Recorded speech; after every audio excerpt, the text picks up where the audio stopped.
नमस्कार, न्यूज के इकलौते फैमिली शो न्यूज की पाठशाला में आप सभी का बहुत स्वागत। मैं हूं सुशांत सिन्हा।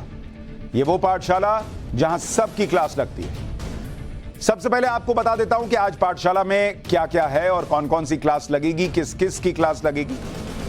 आज आपके लिए वो बड़े सबूत लेकर आया हूं जो बताएंगे कि दिल्ली केजरीवाल ने डुबोई या योगी आदित्यनाथ ने। अब आप कहेंगे दिल्ली के डूबने में योगी आदित्यनाथ का एंगल कहां से आ गया है। सच क्या है सबूतों के साथ दिखाऊंगा, बकायदा पूरे डॉक्यूमेंट्स वगैरह लेकर आया हूं। हथनीकुंड बराज का सारा पानी सीएम योगी के कहने पर दिल्ली भिजवा दिया गया ताकि यूपी ना डूबे और दिल्ली डूब जाए। ऐसा हुआ क्या, इसका सच भी बताऊंगा। दिल्ली डूब रही है, केजरीवाल अपना फेवरेट गेम खेलने में बिजी हैं, इसके बारे में भी बात होगी। फिर चैप्टर है मोदी, चांद और रुपए की। भारत की ट्रिपल कामयाबी का चैप्टर है। मोदी और चंद्रयान 3 दोनों एक ही काम में कैसे लगे हैं वो भी आपको बताऊंगा। इसके अलावा एसडीएम ज्योति मौर्य की सीक्रेट चैट और दस्तावेज किसके हाथ लग गए हैं। एसडीएम ज्योति मौर्य ने पति आलोक मौर्य को लेकर क्या बड़ा खुलासा किया है, आज इसका चैप्टर भी है। पाकिस्तानी सीमा हैदर की कहानी में नया ट्विस्ट आया है, एक नया आशिक कहां से आ गया है वो भी है। लेकिन पाठशाला में पहले दिन भर का रिवीजन, उसके बाद पहली क्लास।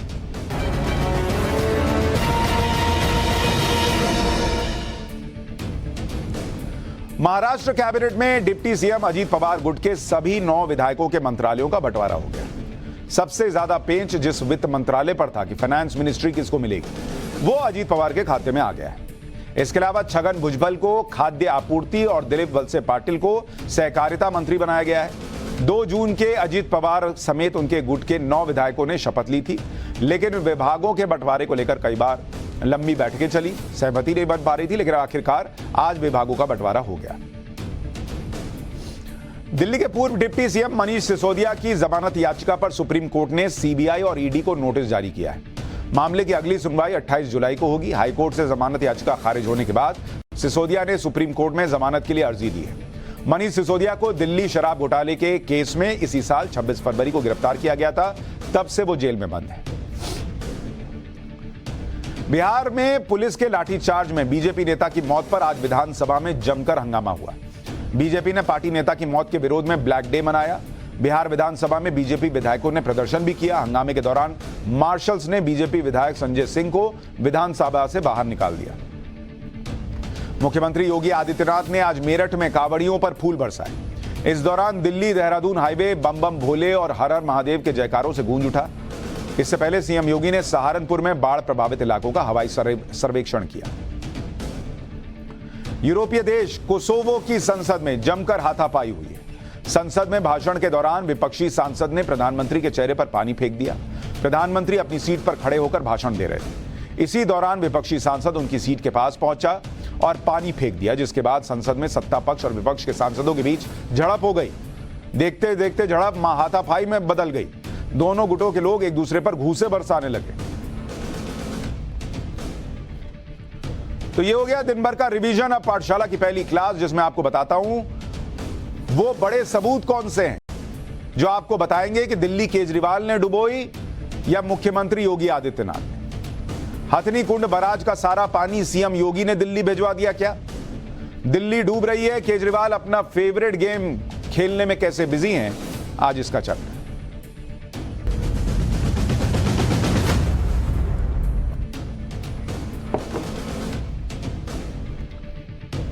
दिल्ली की बाढ़ की नई कहानी अब चल रही है और इस कहानी से सवाल यह पूछे जा रहे हैं कि दिल्ली केजरीवाल ने डुबोई या बीजेपी ने डुबो दी, योगी आदित्यनाथ ने डुबो दी।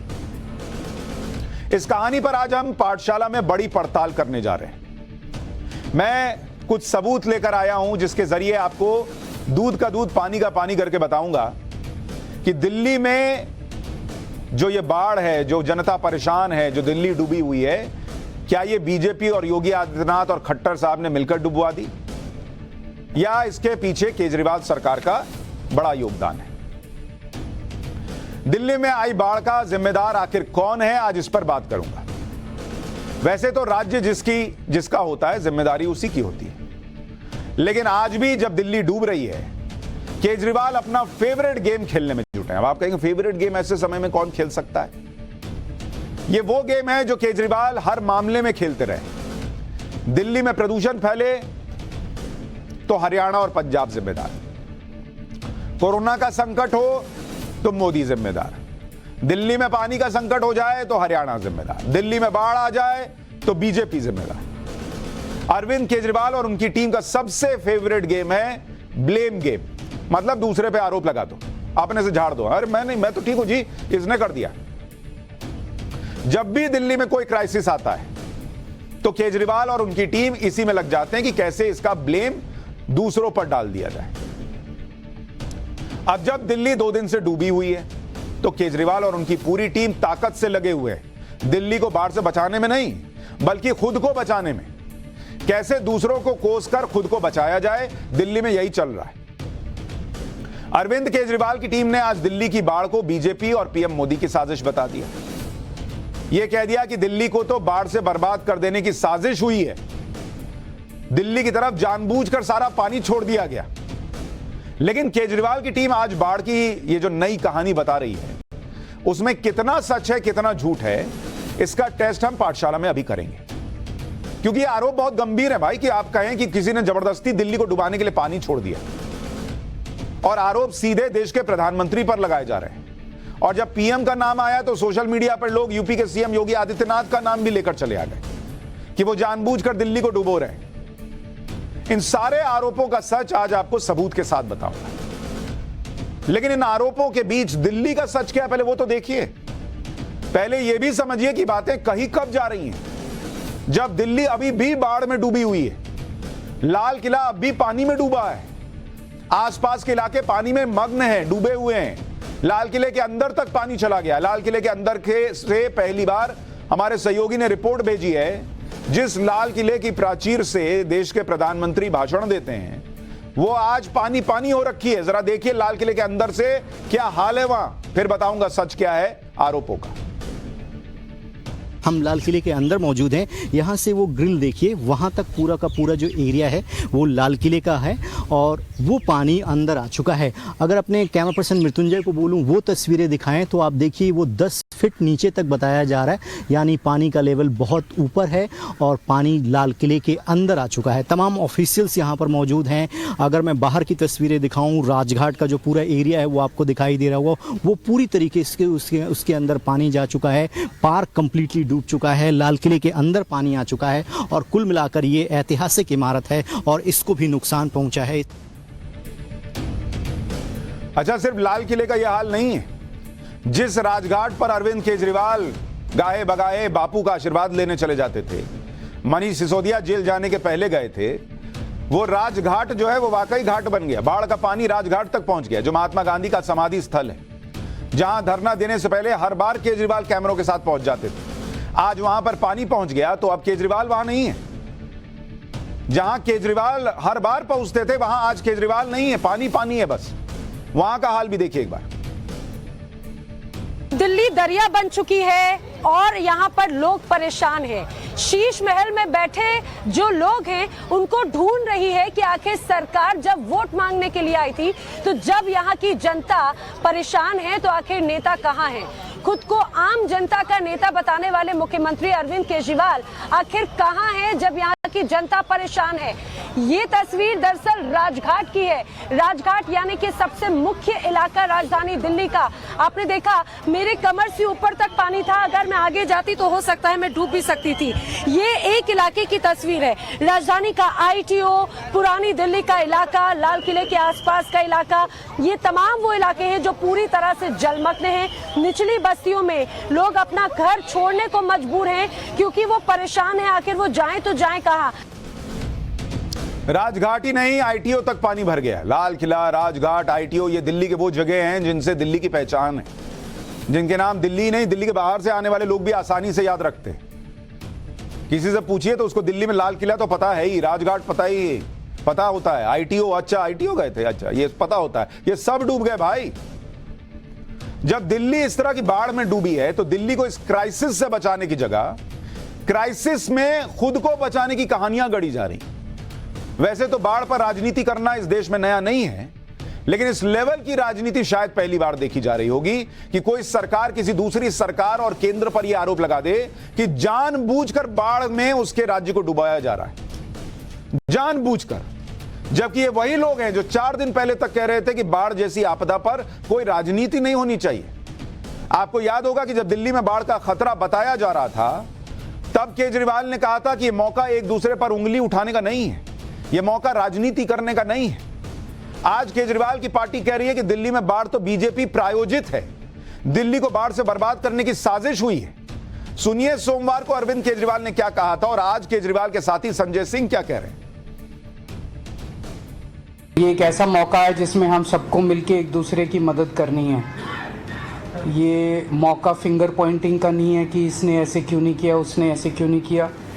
मैं समझता हूँ कि पूरे नॉर्दर्न इंडिया में जहाँ जो प्रभावित इलाके हैं वहाँ की सभी सरकारें अपनी अपने तरीके से लोगों को राहत पहुँचाने के लिए काम कर रही हैं और हम सबको मिलके, सरकारों को और लोगों को मिलके और सभी पार्टियों को मिलके इसके ऊपर लोगों को राहत पहुँचाने की ज़रूरत है। इस बाढ़ के पीछे की वजह है भारतीय जनता पार्टी और केंद्र सरकार की दिल्ली के प्रति दुर्भावना। इस बाढ़ के पीछे वजह है केंद्र सरकार की दिल्ली को बर्बाद करने की साजिश। इस बाढ़ के पीछे वजह है मोदी जी और भारतीय जनता पार्टी के मन में छिपी हुई नफरत, जो कई बार ऐसी घटनाओं में निकलकर बाहर आती है। आज दिल्ली के अंदर बगैर बारिश के ये बाढ़ जो है और जो खतरे के निशान से पानी ऊपर चला गया, ये बाढ़ प्रायोजित बाढ़ है। ये बाढ़, ये आपदा प्रायोजित की गई आपदा है। मैं ये पूरी जिम्मेदारी के साथ आपको बताना चाहता हूं। संजय सिंह जी कह रहे हैं कि यह प्रायोजित बाढ़ है, यह वो पूरी जिम्मेदारी के साथ बता रहे हैं बाढ़ प्रायोजित है या नहीं, और वो कितनी जिम्मेदारी से यह बात कह रहे हैं, ये आज ये सारे सबूत आपके सामने रखूंगा तो आपको पता चल जाएगा। लेकिन ये प्रायोजित बाढ़ जो बताई जा रही है, ये कहानी कहां से आई? इसके बाद से जब ये प्रेस कॉन्फ्रेंस वगैरह हो गई तो इसके बाद से सोशल मीडिया पर बीजेपी, नरेंद्र मोदी, योगी आदित्यनाथ का नाम लिया जाने लगा कि ये लोगों ने बाढ़ फैला दी। योगी का नाम भी कुछ लोग लिखने लगे कि सीएम योगी ने फोन करके हरियाणा के चीफ मिनिस्टर से कह दिया कि हमारे यहां पानी मत भेजना, सारा पानी दिल्ली भेजकर दिल्ली को डुबा दो। ऐसा लोग लिखने लग गए। दिल्ली की बाढ़ में योगी की एंट्री करवाने वाली इस कहानी का कनेक्शन एक वीडियो से जुड़ा हुआ है, जिस वीडियो के जरिए सोशल मीडिया पर साजिश वाली थ्योरी का माहौल बनाया गया और फिर दिल्ली को जानबूझकर बर्बाद करने के लिए बाढ़ लाई गई, इसको लेकर आरोप लगा दिए गए। जिस वीडियो की बात हो रही है वो वीडियो आम आदमी पार्टी दिखा रही है। यह वीडियो हथनीकुंड बराज का बताया गया, जो बराज हरियाणा में है और जहां से होकर यमुना का पानी दिल्ली आया। इस वीडियो में कुछ लोग बराज के पास खड़े हैं और दिखा रहे हैं कि बराज का सारा पानी दिल्ली की तरफ छोड़ा जा रहा है, जबकि यूपी की तरफ जाने वाली एक नहर सूखी पड़ी हुई है। इसी वीडियो के आधार पर केजरीवाल की पार्टी के लोग इसे बीजेपी, पीएम मोदी, सीएम योगी, फलाना ढिमकाना सबकी साजिश बता रहे हैं कि सारा पानी दिल्ली में छोड़ दिया और यूपी वाली जो नहर थी, कनाल थी, उसको खाली रखा, सूखा रखा। पहले आप एक बार ये वीडियो देखिए जिसके आधार पर दावा ठोक दिया गया कि यही हुआ ही, ये बाढ़ साजिश के तहत दिल्ली के लोगों पर थोपी गई है। फिर इस वीडियो का सच, दावों का सच सबूत के साथ रखूंगा। आज हम खड़े हैं हरियाणा के हथनीकुंड बैराज पर, जो हल्का जगाधरी में पड़ता है। मैं आपको दिखाना चाहता हूँ कि ये हथनीकुंड बैराज है। ये जो पानी है सारा दिल्ली की तरफ जा रहा है यहाँ से। साथ ही मैं आपको दिखाऊंगा कि यहाँ पे इससे एक पानी और डाइवर्ट किया जा सकता है। ये जो पानी है ये यूपी की साइड, सहारनपुर साइड एक नहर जाती है, तो उसमें ये डाइवर्ट किया जा सकता है। सारा पानी दिल्ली की तरफ जा रहा है। अब मैं आपको हम देखते हैं कि क्या इधर जो सहारनपुर की तरफ यूपी में जो नहर जाती है उसमें भी पानी है।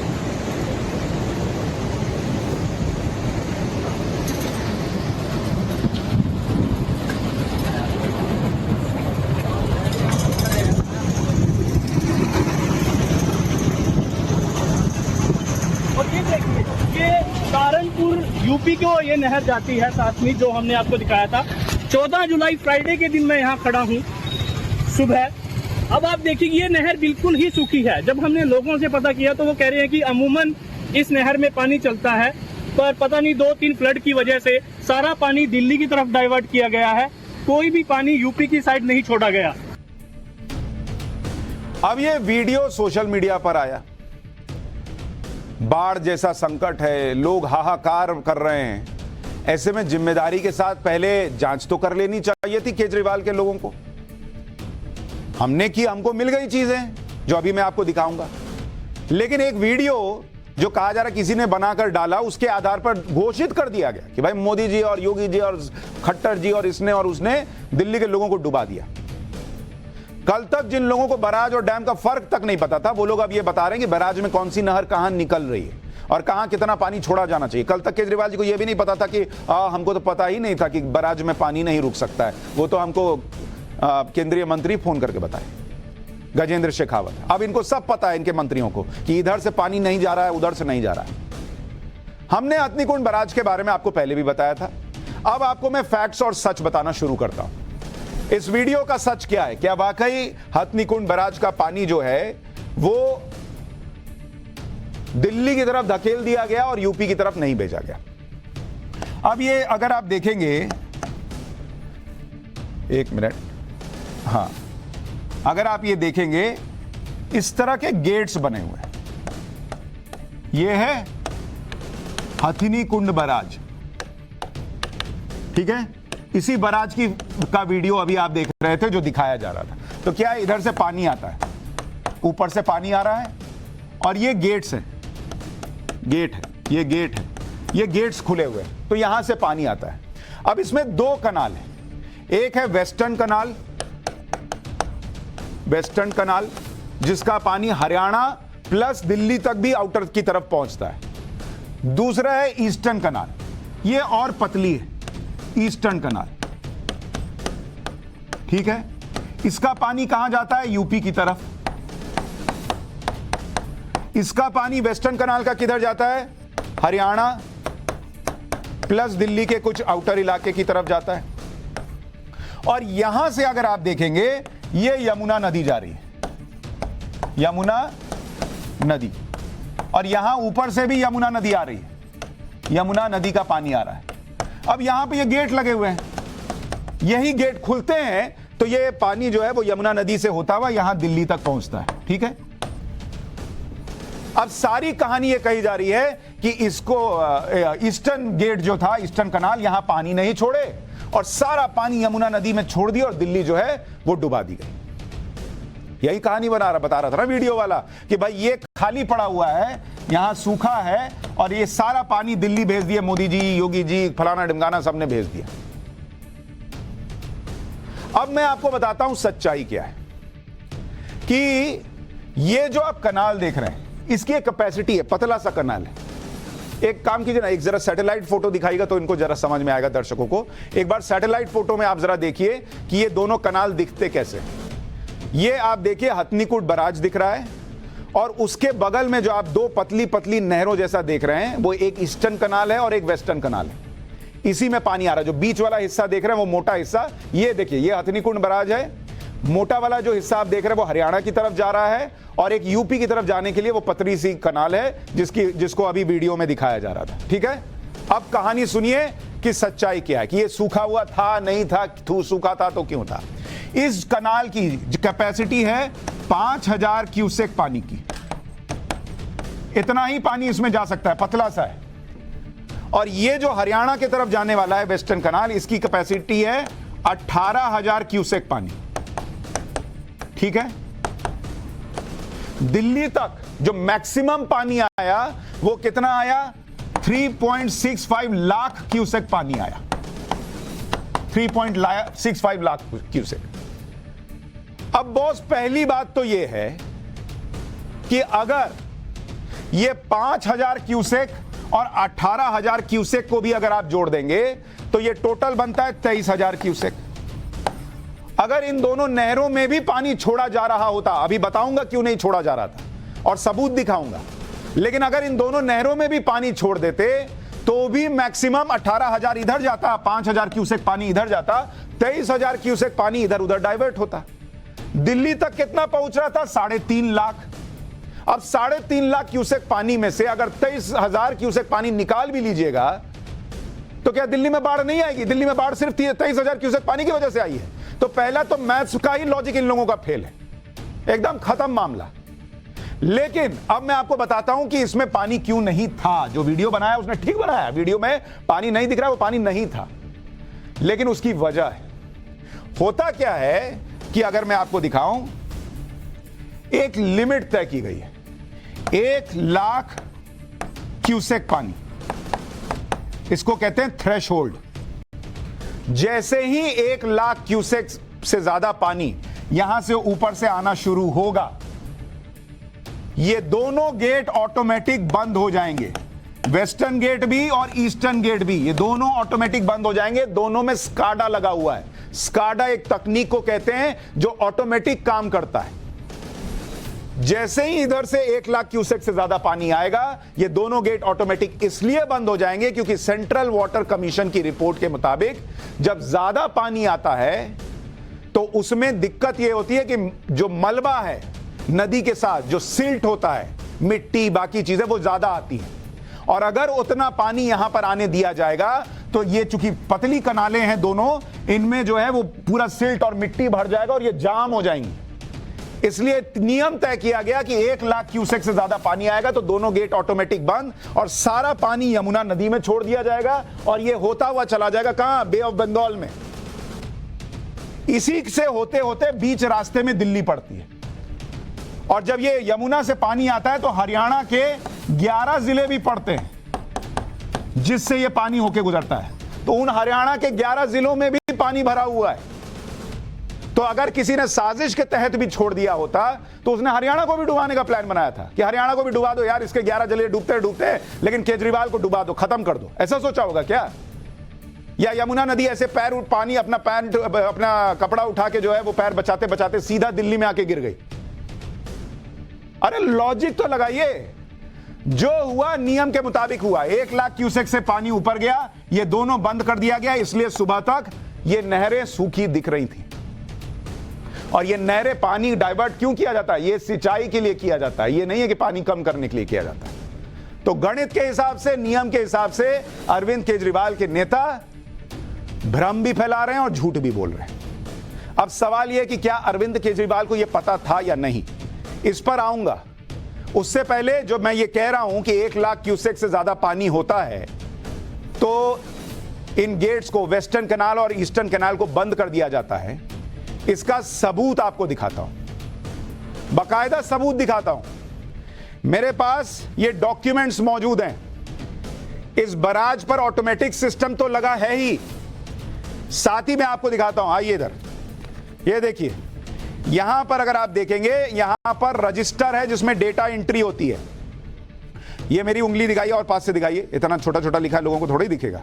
ये देखिए, ये हिस्सा आप देख रहे हैं, ये ऑल वाटर है, मतलब उस बराज में कितना पानी आ रहा था वो यहां पर लिखा हुआ है। और ये किस दिन का है? 9 जुलाई 2023 का आपको डेटा एंट्री दिखा रहा हूं, जो रजिस्टर बराज पर मेंटेन होती है।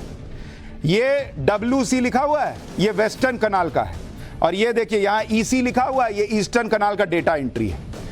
9 जुलाई 2023 को ये देखिए, यहां ऑल वाटर में देखिए क्या लिखा है। अरे हाथ मत कपकपाइए जी, ये तो जिनका झूठ फैला रहे उनका हाथ कांपना चाहिए, कैमरामैन का काय कांप रहा है। ये देखिए 24,854 क्यूसेक पानी आया, वेस्टर्न कनाल में छोड़ा गया 13,504 क्यूसेक, और ये ईस्टर्न कनाल में छोड़ा गया 2,005 क्यूसेक। क्योंकि इसकी क्षमता कम है, ये 5,000 क्यूसेक वाला है, आपको बताया ना अभी, और ये 18,000 क्यूसेक वाला है वेस्टर्न वाला, तो इसमें ज्यादा छोड़ा गया। अब आप देखिए 24, 26, 30,000 क्यूसेक, 34,000 क्यूसेक, फलाना फलाना 60,000 क्यूसेक होने लग गया। उसके बाद करते करते करते करते ये 99,146 क्यूसेक पर आ गया। उसके बाद जैसे ही ये 1 लाख क्रॉस हुआ, एकदम से क्रॉस हुआ, तो भाई वो ऑटोमेटेड में बंद नहीं हुआ। तब आप देखिए कि वेस्टर्न कैनाल जो है उसमें पानी का फ्लोर दिखा रहा है, 5,607 क्यूसेक पानी वेस्टर्न कैनाल में है। लेकिन ईस्टर्न कैनाल चूंकि छोटा था वो तब तक बंद हो चुका था। ये देखिए वहां डेटा एंट्री है कि वहां बंद हो चुका, वहां कोई पानी नहीं जा रहा है। ये 9 जुलाई से बंद है, समझे। और उसके बाद देखना शुरू कीजिए, 1,35,000 क्यूसेक, 1,65,000, 1,99, 2 लाख, 2,23, 2,37, 2.5 लाख क्यूसेक पानी। जैसे जैसे होता गया है, वेस्टर्न कनाल में भी कोई पानी नहीं है जो हरियाणा और दिल्ली की तरफ जाता है, ईस्टर्न कनाल में भी कोई पानी नहीं छोड़ा गया है। देख रहे हैं, पूरा डेटा मेंटेन होता है रजिस्टर में, उसके बावजूद झूठ फैलाया जा रहा है कि अरे वहां तो पानी जो है जानबूझ के बंद कर दिया गया। अब देखिए अगला दिन, देखिए 10 जुलाई का दिन देखिए।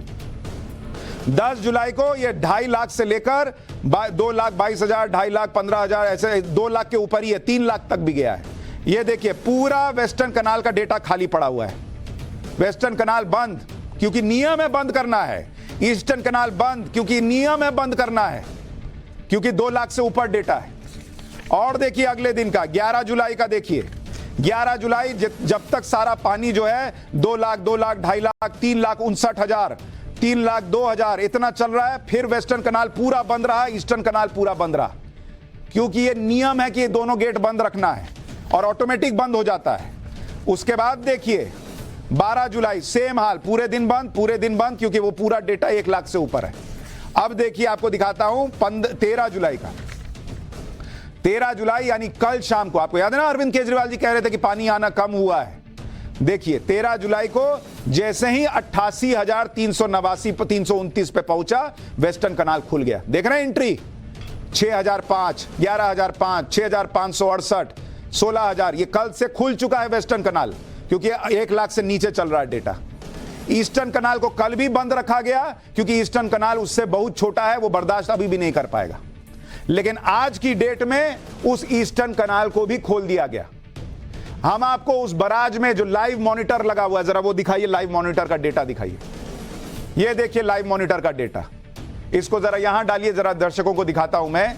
ये लाइव मॉनिटर का डेटा है जिसमें आपको यह भी दिखेगा कि जैसे ही 1 लाख क्यूसेक से पानी कम हुआ, यहां जूम करके दिखाइए, ये दिखाइए पहले बराज डिस्चार्ज लिखा हुआ है ना, 45,000 क्यूसेक पे आ गया डिस्चार्ज रेट। ये आज शाम का है, 4:36 PM यहां लिखा हुआ है। सुबह वो वीडियो सुबह का था, शाम को 4:36 पे 45,000 क्यूसेक पानी दिख रहा है। इसमें देखिए ईस्टर्न कनाल में 1,000 क्यूसेक पानी आ गया, जो बंद था वो 1,000 क्यूसेक पानी ईस्टर्न कनाल में आ गया, वेस्टर्न कनाल में 11,000 क्यूसेक पानी आ गया। आज की डेट में ईस्टर्न कनाल में भी पानी बह रहा है, वेस्टर्न कनाल में भी बह रहा है, क्योंकि पानी का लेवल बराज में कम होकर 1 लाख से नीचे आ चुका है। और मैं आपको अब दोनों वीडियोस दिखाता हूं सबूत के साथ। देखिए, एक आपने वो फर्जी वायरल वीडियो देखा, फर्जी नहीं है वो तो बेचारा जो जानता है उतना समझता नहीं, उसने डाल दिया कि अरे देखिए ये साजिश हुई है। नेताओं को ना जिम्मेदारी निभानी चाहिए थी, सांसद संजय सिंह को ना जिम्मेदारी निभानी चाहिए थी। देखिए सुबह पानी नहीं था और शाम को 4:30 बजे पानी जा रहा है, उसका वीडियो सबूत दिखा रहा हूं आपको। ईस्टर्न कनाल में पानी जाना शुरू हो गया। यह है सच। अब सवाल इस बात का है कि क्या अरविंद केजरीवाल को यह नहीं पता था कि ऐसा होता है? देखिए, सबसे बड़ी बात यह है कि अरविंद केजरीवाल की दिल्ली में खुद बराज मौजूद है। अच्छा, उस पर आऊं उससे पहले आपको एक और बात बताता हूं जो हमने आपको जानकारी दी। यही बात हरियाणा के irrigation and water resources department के इंजीनियर इन चीफ और Haryana state water resources authority के सीईओ सतबीर सिंह कादियान ने भी बताई। उन्होंने कहा कि रिकॉर्ड बारिश की वजह से हथनीकुंड बैराज का जलस्तर बढ़ गया। हथनीकुंड बैराज के गेट ऑटोमेटिक सिस्टम के तहत खुलते हैं। इस बार थ्रेशोल्ड को 1 लाख क्यूसेक पर रखा गया था। जैसे ही ऐसा हुआ, पूर्वी और पश्चिमी कनाल के गेट नियमों के तहत बंद हो गए और सारा पानी यमुना से होता चला गया। अब जबकि पानी कम हो रहा है तो फिर से पूर्वी और पश्चिमी कनाल शुरू हो चुके हैं। खुद हरियाणा के 11 जिलों से होता हुआ बैराज का पानी दिल्ली पहुंचता है। ये 11 जिले भी बाढ़ से प्रभावित हैं, इसलिए यह कहना कि दिल्ली को डुबाने के लिए पूर्वी गेट बंद किया गया, यह सरासर गलत है। अरे 11 जिले हरियाणा के भी, भाई कोई अपने आप को डुबा लेगा क्योंकि दिल्ली में अरविंद केजरीवाल को डुबाना है? कोई सिर पैर होगा लॉजिक का? जो लोग कह रहे हैं कि उन्हें हथनीकुंड बैराज के सिस्टम की पूरी जानकारी नहीं थी, अब ये देखिए फिर कह देंगे कि हमको पता नहीं था। एक तो पता नहीं था तो पहले पता करो भाई। दूसरा, मैं आपको एक और चीज बताता हूं, इनको पता कैसे नहीं था बॉस? अरविंद केजरीवाल पहले हथनीकुंड बैराज पर डालने लगे, उसके बाद कह रहे थे कि अरे हमको पता नहीं था, गजेंद्र शेखावत बताए। दिल्ली में आपको पता है, दिल्ली में 3 बैराज मौजूद है भाई, 3 बैराज है। एक वजीराबाद में बैराज मौजूद है, जैसा हथनीकुंड बराज है वैसा ही वजीराबाद में मौजूद है, एक ओखला में मौजूद है, जहां पर अभी आप देख रहे थे अरविंद केजरीवाल जो है इन्हीं 3 में से आईटीओ वाले में शायद वो गए भी थे देखने के लिए कि बराज का पानी कैसे रुक रहा है।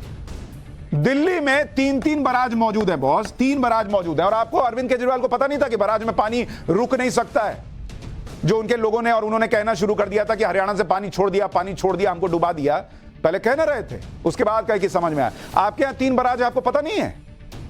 किसी के घर में एसी लगा हुआ है, उसको पता नहीं है एसी कैसे काम करता है। किसी के घर में वॉशिंग मशीन है, उसको पता नहीं होगा वॉशिंग मशीन कैसे काम करता है। जिसके खुद के राज्य में, खुद के इलाके में बराज है, उसको पता नहीं है कि बराज कैसे काम करता है। लेकिन ये अरविंद केजरीवाल और उनकी सरकार का फेवरेट गेम है ब्लेम गेम। डालो, दूसरे पे डाल दो। अच्छा, जो केजरीवाल की टीम ये दावा कर रही है कि उन्हें तो हथनीकुंड बराज में पानी के स्टेटस और मेंटेनेंस के बारे में कुछ पता नहीं था, यह बात भी हमारी पड़ताल में झूठी निकल कर आई। क्योंकि यमुना में पानी के मैनेजमेंट और मॉनसून से पहले बाढ़ के खतरे से निपटने की तैयारियों को लेकर इसी साल 23 मई को सभी स्टेक होल्डर्स की एक बैठक हुई थी। उसके डॉक्यूमेंट्स भी मेरे पास मौजूद हैं। ये देखिए, 23 तारीख को बाकायदा 23 मई को मीटिंग हो चुकी। UP, Haryana, Delhi central water commission के लोग इस मीटिंग में थे। इसमें दिल्ली के सिंचाई और बाढ़ नियंत्रण विभाग के इंजीनियर गए थे। इस मीटिंग की डिटेल्स को हिमाचल, यूपी, हरियाणा, राजस्थान, दिल्ली समेत कई राज्यों के सिंचाई और बाढ़ नियंत्रण से जुड़े बड़े अधिकारियों के साथ शेयर किया गया था। तो कैसे नहीं पता बॉस कि बराज में कितना पानी आएगा नहीं आएगा, इसको तय किया गया। और सबूत देखिए कि अरविंद केजरीवाल की सरकार को सब पता है कि इस वीडियो का सच क्या है। इसी मीटिंग में हरियाणा की तरफ से यह रिक्वेस्ट की गई थी कि दोनों नहर का पानी तब तक बंद किया जाए, तभी बंद कर दिया जाए जब पानी 1 लाख क्यूसेक से ज्यादा हो जाए। इसका सबूत दिखाइए। आइए इधर, आइए कैमरा लाइए। ये देखिए, minutes of coordination meeting of Yamuna basin organisation CWC new Delhi held with stakeholders on 23/5/2023 for flood preparedness before monsoon 2023। 23 मई को जो मीटिंग हुई उसके मिनट्स ऑफ मीटिंग दिखा रहा हूं। इसमें सब जगह की चर्चा हुई है, कहां क्या करना है नहीं करना है। इसी में देखिए, पढ़िए पॉइंट नंबर 2.4 क्या लिखा हुआ है। Officer of government of Haryana, अच्छा दिल्ली वालों ने रिक्वेस्ट भी नहीं किया, हरियाणा के एक ऑफिसर ने रिक्वेस्ट किया कि जो थ्रेशोल्ड है कि भाई ईस्टर्न और वेस्टर्न कैनाल बंद हो जाएगा और सीधा पानी यमुना में जाएगा, इसको 1 लाख क्यूसेक कर दिया जाए 70,000 क्यूसेक की जगह।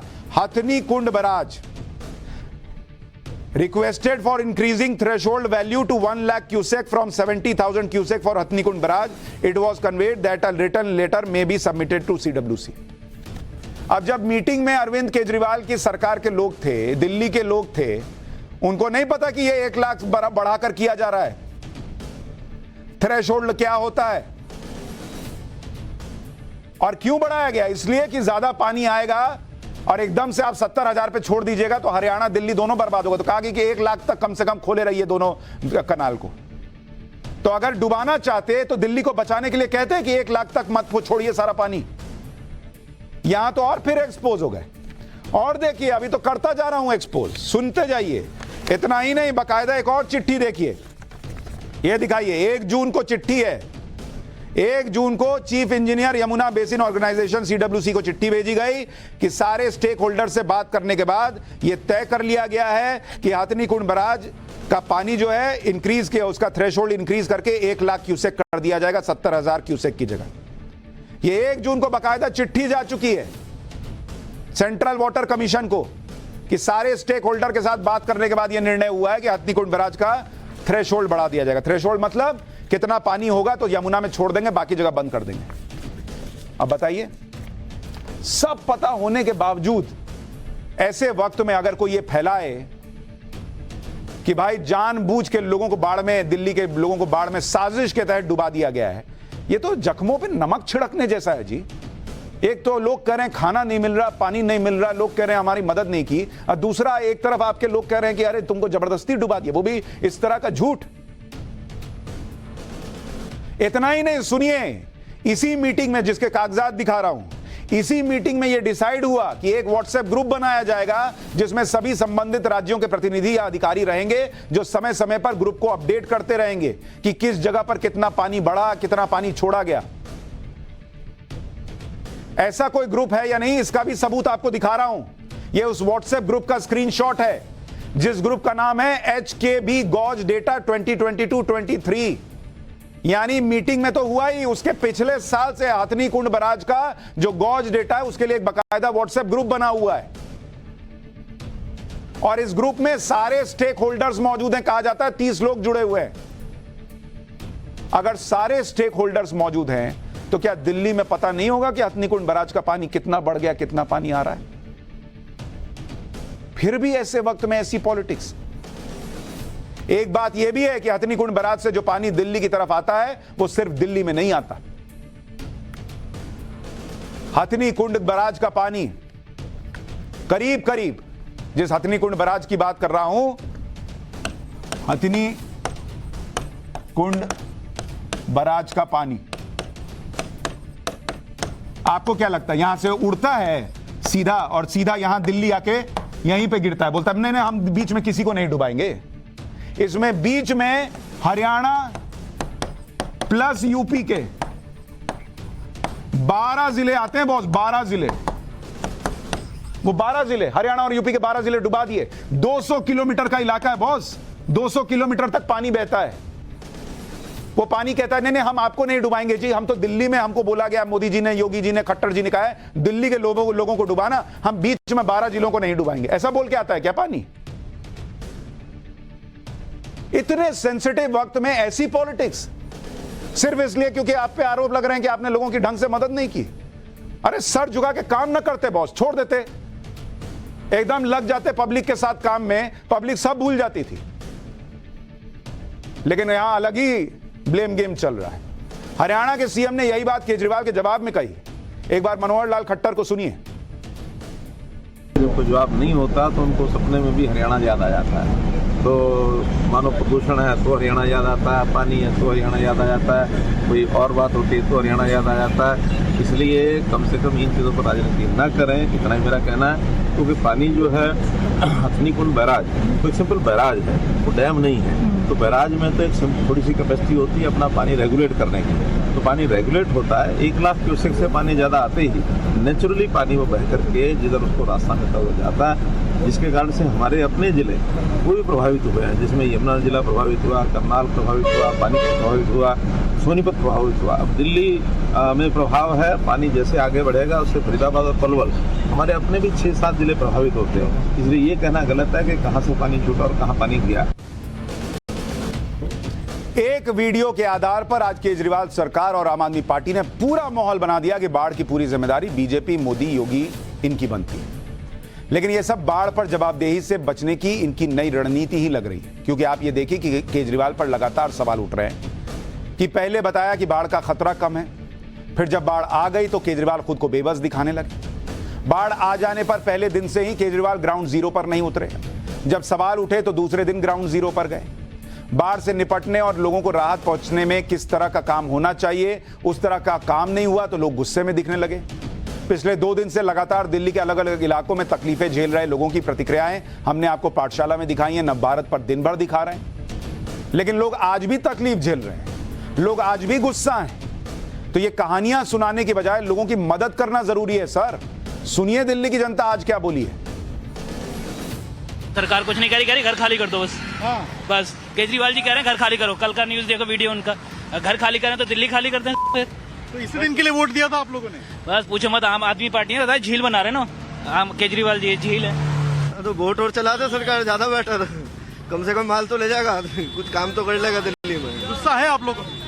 गुस्सा तो होगा ही सर, जब केजरीवाल इतना मोटा मकान बनाएगा तो गुस्सा तो आएगा ही ना, कुछ तो करेगी ना सरकार। केजरीवाल जी ने वादा करा था कि मैं दिल्ली के अंदर 360 झीलें बना दूंगा, उन्होंने अपना वादा पूरा कर दिया।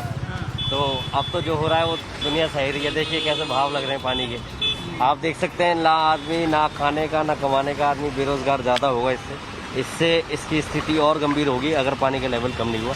तो मैं रिक्वेस्ट करता हूँ दिल्ली गवर्नमेंट से कि जल्द से जल्द जैसे भी पॉसिबल हो सके, जितनी भी पॉसिबिलिटी हो, इसको पानी को कम से कम इसकी कम कराने की इसकी व्यवस्था की जाए। जिस तरीके से केजरीवाल जी ने कहा था मैं आम आदमी हूँ और आम आदमी की तरह रहूंगा, 55-56 करोड़ रुपए के आसपास का उन्होंने खर्चा करा था अपनी शीश महल के अंदर। और मैं ये जानना चाहूंगा कि उन्होंने, ये आपको शायद पता होगा, राजघाट का रिनोवेशन हुआ है, इस राजघाट पे भी पैसा लगाया गया है, बट यहाँ पे जो निकासी के लिए जो पैसा लगाना चाहिए था वो कहाँ था? ये आपने डेकोरेट तो कर दिया एक तरीके से, बट जो इंटरनल डैमेज था, जो इंटरनल जो दिक्कत थी वो दूर नहीं करी गई, जिसकी वजह से देखिए राजघाट किस तरीके से पानी पानी में।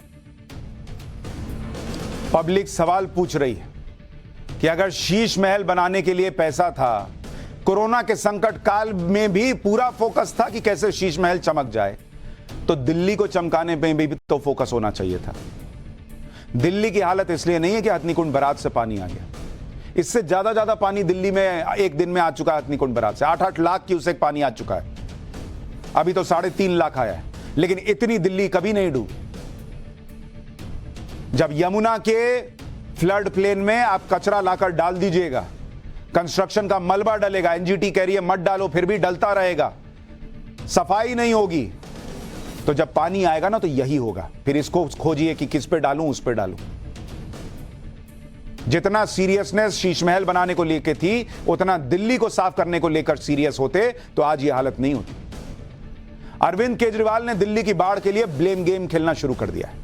दूसरों पर आरोप लगाना, खुद को क्लीन चिट दे देना, यह सब केजरीवाल की टीम की रणनीति है। आज भगवंत मान का एक वीडियो वायरल हुआ जिसमें कहा जा रहा है कि सीएम भगवंत मान बाढ़ के बीच में फोटो खिंचवा रहे हैं।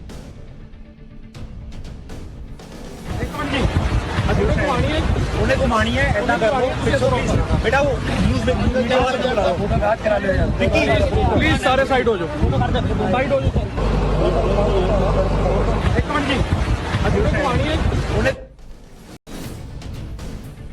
अभी भी दिल्ली बाढ़ में फंसी हुई है और इस वक्त रिक्वेस्ट सिर्फ इतनी है अरविंद केजरीवाल जी से कि अभी भी ग्राउंड पर लोगों के बीच जाना शुरू कीजिए सर। अभी भी जो थोड़े बहुत फोटो खिंचवा कर इधर उधर डल रहा है, उससे लोगों को राहत नहीं मिल रही। आप तो वो अरविंद केजरीवाल थे जो बिजली का बिल ज्यादा कैसे आ रहा है जी, ये खत्म करना होगा, इसके लिए बिजली का मीटर तोड़ने और बिजली का तार काटने घुस जाते थे। वो केजरीवाल थे ना आप। और अब लोगों के बीच कमर कमर भर पानी में जाने के लिए आपको पता नहीं किस बात का इंतजार है, ये भगवान ही जानता है। उधर सवाल उठ रहे हैं एसडीएम ज्योति मौर्य और उनके पति के बीच के रिश्तों को लेकर भी। सीमा हैदर की तरह पिछले काफी समय से उत्तर प्रदेश की एसडीएम ज्योति मौर्य और उनके सफाई कर्मचारी पति आलोक मौर्य भी चर्चा में बने हुए। ज्योति मौर्य का उनके पति का विवाद पूरे देश ने देखा। आलोक मौर्य के मुताबिक उनकी एसडीएम पत्नी ज्योति का संबंध होमगार्ड कमांडेंट मनीष दुबे के साथ है और दोनों मिलकर उन्हें जान से मारने की साजिश रच रहे थे। इन आरोपों पर अभी तक ज्योति मौर्य की तरफ से कोई जवाब नहीं आया था, लेकिन अब ज्योति मौर्य भी खुलकर सामने आ गई। एसडीएम ज्योति मौर्य ने एक इंटरव्यू में आलोक मौर्य और मनीष दुबे पर खुलकर बात की है, जिस इंटरव्यू में दावा किया जा रहा है कि एसडीएम ज्योति मौर्य ने अपने पति पर बड़ा खुलासा किया है। आलोक मौर्य ने सेटलमेंट के लिए क्या शर्त रखी थी, ज्योति मौर्य ने इस इंटरव्यू में बताया है। ज्योति ने मनीष दुबे के साथ अफेयर पर बड़ी बात कही है। पति पत्नी की यह लड़ाई अब व्यक्तिगत हो गई है। आलोक मौर्य तो लगातार मीडिया में अपनी बात कह रहे हैं, लेकिन ज्योति मौर्य का पक्ष लोग जानना चाहते हैं कि वो इस पूरे विवाद पर क्या सोचती है। आज आपको एसडीएम ज्योति मौर्य का पक्ष भी सुनाता हूं। एसडीएम ज्योति मौर्य ने अपने पति आलोक के आरोपों का न सिर्फ जवाब दिया, बल्कि कई गंभीर आरोप भी लगा दिए हैं। ज्योति मौर्य ने कहा है कि आलोक मौर्य ने उनका व्हाट्सएप 10 महीने तक हैक करके रखा था। एसडीएम ज्योति मौर्य ने कहा कि आलोक मौर्य के पास उनकी प्राइवेट तस्वीरें हैं। एसडीएम ज्योति मौर्य के मुताबिक आलोक के पास उनके विभाग के कई गोपनीय डॉक्यूमेंट हैं। आलोक पर कार्रवाई नहीं की गई तो वो और भी चीजें वायरल कर सकता है, ये उनकी पत्नी आरोप लगा रही है। अब सवाल उठता है कि अगर ज्योति मौर्य को पता है कि 10 महीने से उनका फोन हैक था, तो उस 10 महीने में उन्होंने फोन क्यों नहीं बदल लिया? उन्होंने शिकायत क्यों नहीं की? उनको अब कैसे पता चल रहा है कि दस्तावेज, गोपनीय दस्तावेज, डॉक्यूमेंट्स उनके विभाग के आलोक के पास हैं? एसडीएम ज्योति मौर्य के पति आलोक मौर्य बार बार आरोप लगा रहे हैं कि ज्योति मौर्य ने उनके परिवार के खिलाफ दहेज उत्पीड़न का केस किया है, जिसकी वजह से वो परेशान हो रहे हैं। इस आरोप पर ज्योति मौर्य ने कहा कि आलोक मौर्य के खिलाफ प्रयागराज के धूमनगंज थाने में एप्लीकेशन दी गई थी। एप्लीकेशन में ज्योति मौर्य ने खुद को जान से मारने की धमकी देने की बात कही। व्हाट्सएप हैक करने पर आलोक के खिलाफ आईटी एक्ट की धाराओं में केस दर्ज हुआ है, वो इस पर भी खुलासा कर रही है। एप्लीकेशन में एसडीएम ज्योति मौर्य ने बताया कि आलोक पैसे और सुविधाओं की मांग करता था। इसके बाद पुलिस ने दहेज उत्पीड़न की धाराएं लगा दी। एसडीएम ज्योति मौर्य ने कहा कि उनकी शादी को 7 साल से ज्यादा हो गए हैं, इसलिए दहेज उत्पीड़न की धाराएं हट जाएंगी। एसडीएम ज्योति मौर्य ने कहा कि उन्होंने दहेज उत्पीड़न का आरोप नहीं लगाया है। हालांकि दहेज उत्पीड़न के इसी मामले को लेकर ज्योति मौर्य फंस भी सकती है, क्योंकि शादी के 7 साल बाद दहेज उत्पीड़न का केस नहीं किया जा सकता और आलोक मौर्य इसी बात को कोर्ट में उठाकर ज्योति मौर्य पर जबरदस्ती परेशान करने का आरोप लगा रहे हैं। एसडीएम ज्योति मौर्य और आलोक का विवाद मीडिया के सामने आने के बाद आलोक कई बार समझौते की बात कर चुके हैं। आलोक मौर्य ने कहा था कि वो अपनी बेटियों के लिए समझौता करने को तैयार है। इस पर एसडीएम ज्योति मौर्य ने आलोक के सेटलमेंट की शर्तों के बारे में बताया कि भाई वो किन शर्तों पर सेटलमेंट को तैयार है।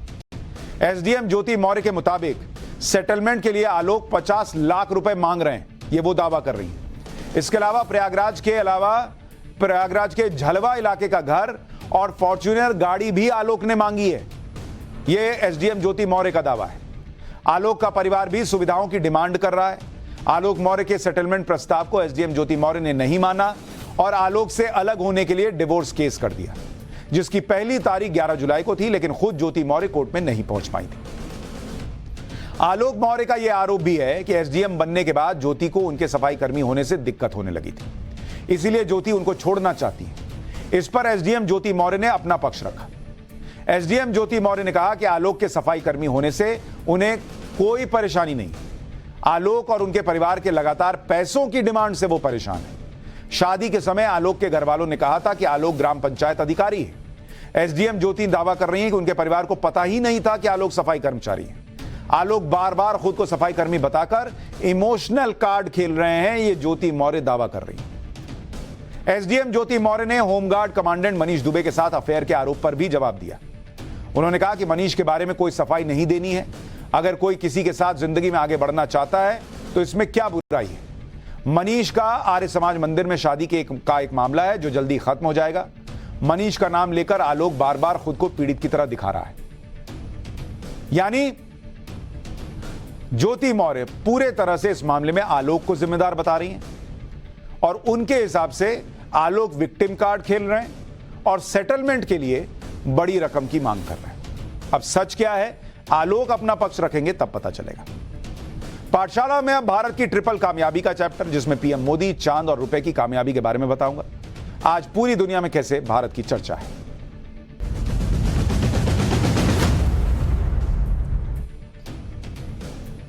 सबसे पहले आपको भारत के प्रति सम्मान, भारत की सफलता, भारत की धाक को साबित करने वाली 3 तस्वीरें दिखाता हूं। ये तस्वीरें हर भारतीय को गर्व से भर देंगी।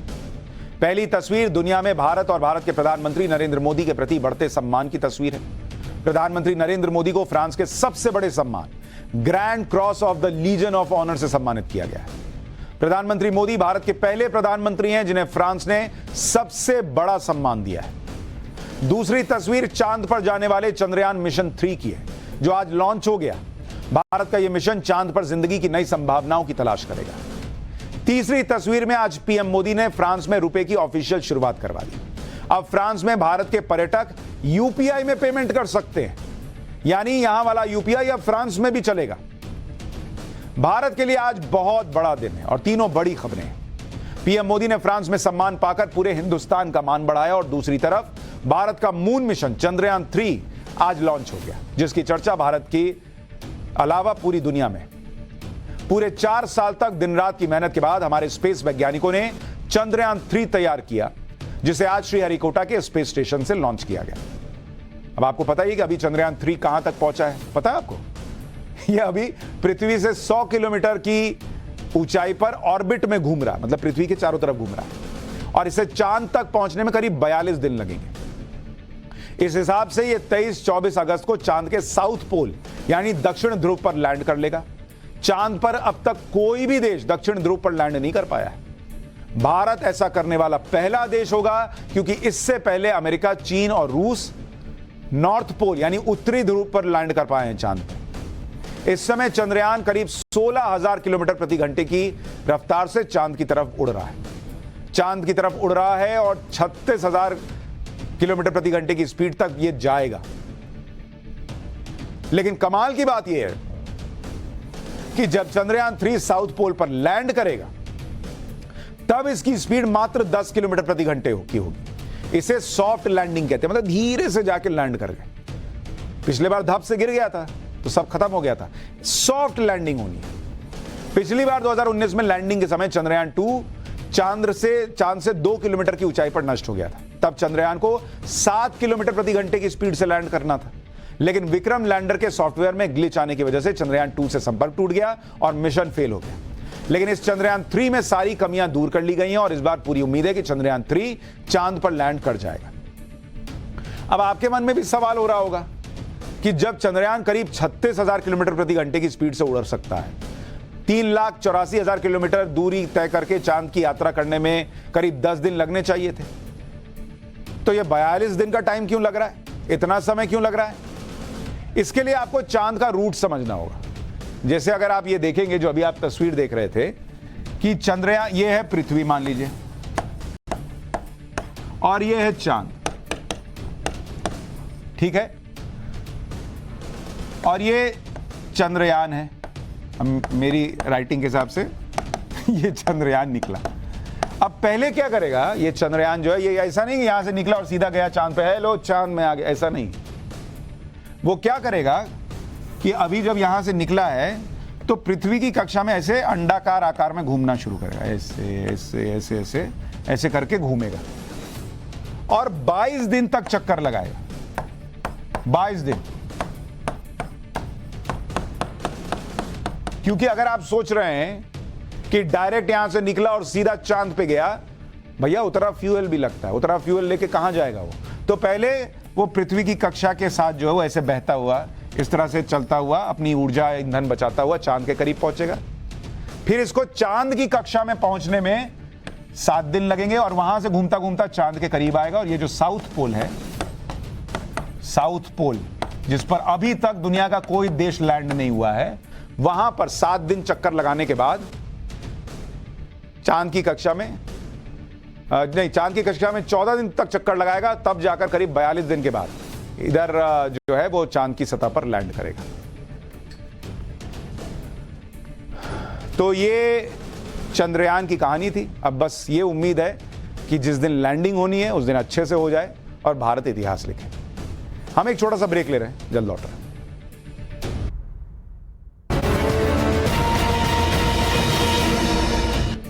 पाठशाला में अब फैक्ट चेक की क्लास। सोशल मीडिया पर एक वीडियो वायरल हो रहा है जिसमें कुछ लोग बाढ़ के पानी में बहकर आए मगरमच्छ को पकड़ते हुए दिखाई दे रहे हैं। दावा किया जा रहा है कि वीडियो दिल्ली के कश्मीरी गेट इलाके का है, जहां यमुना में आई बाढ़ की वजह से एक मगरमच्छ सड़क पर पहुंच गया।